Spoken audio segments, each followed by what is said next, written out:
Oui, sur cette chaîne on ne parle pas que de rap américain ou de rap français mais on parle aussi de basketball.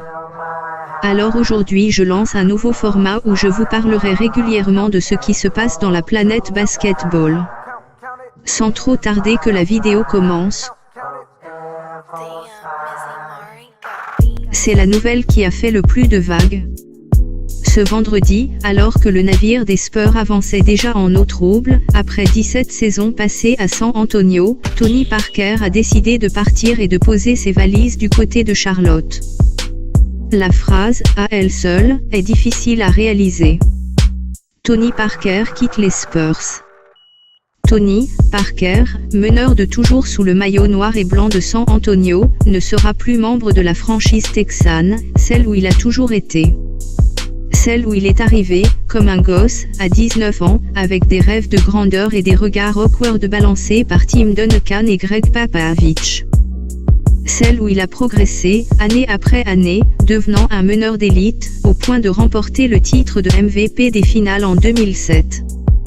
Celle où il a enchaîné, soir après soir, les pick and roll et autres systèmes demandés par son entraîneur, afin de garder son équipe sur l'autoroute des 50 victoires en régulière et plus en play-off si affinité.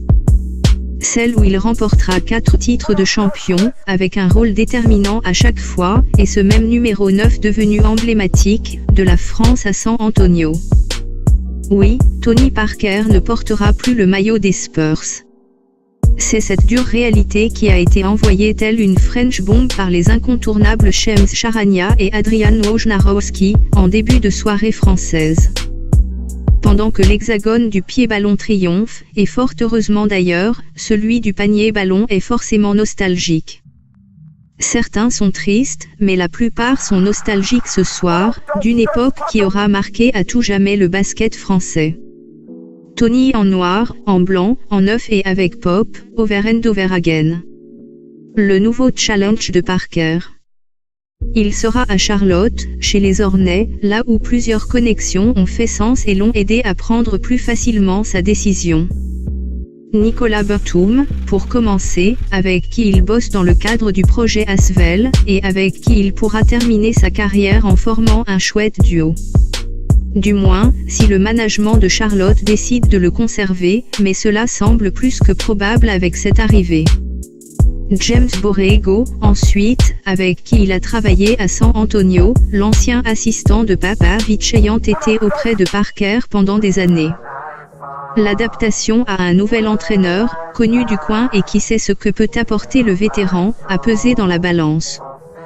Michael Jordan, enfin, dont il a rêvé pendant des années et qu'il idolâtrait de Mont-Saint-Aignan à New York en passant par San Antonio.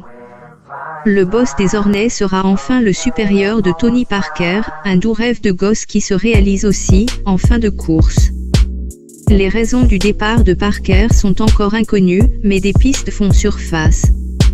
Changement de rôle l'an dernier en devenant remplaçant. Situation tendue chez les Spurs en ce moment. Forte odeur de transition, un peu de business aussi puisque Charlotte propose 2 saisons à $10 millions au total dans un marché plutôt fermé, tout est envisageable. La piste que oui. Pas vraiment dans la marmite, ce qu'a apparemment tenu à dire Parker. Mais une chose est bien sûre aujourd'hui, c'est le fait que Tony ne sera plus aux Spurs. La fin d'une aventure exceptionnelle, la plus belle de l'histoire pour un basketteur français. De 2001 à 2018, Tony Parker aura fait rêver un paquet de Français et poussé son sport plus que jamais sous les couleurs des Spurs. Des couleurs qui lui semblent coller à jamais, noir et blanc, avec le numéro 9, sous les ordres de Greg Popovich. Une page se tourne définitivement à San Antonio. Sortez les mouchoirs car Manu devrait suivre dans la foulée. Vous avez aimé la vidéo, laissez un pouce bleu, abonnez-vous à la chaîne et partagez la vidéo, ça fait toujours plaisir. C'était Flex Drum.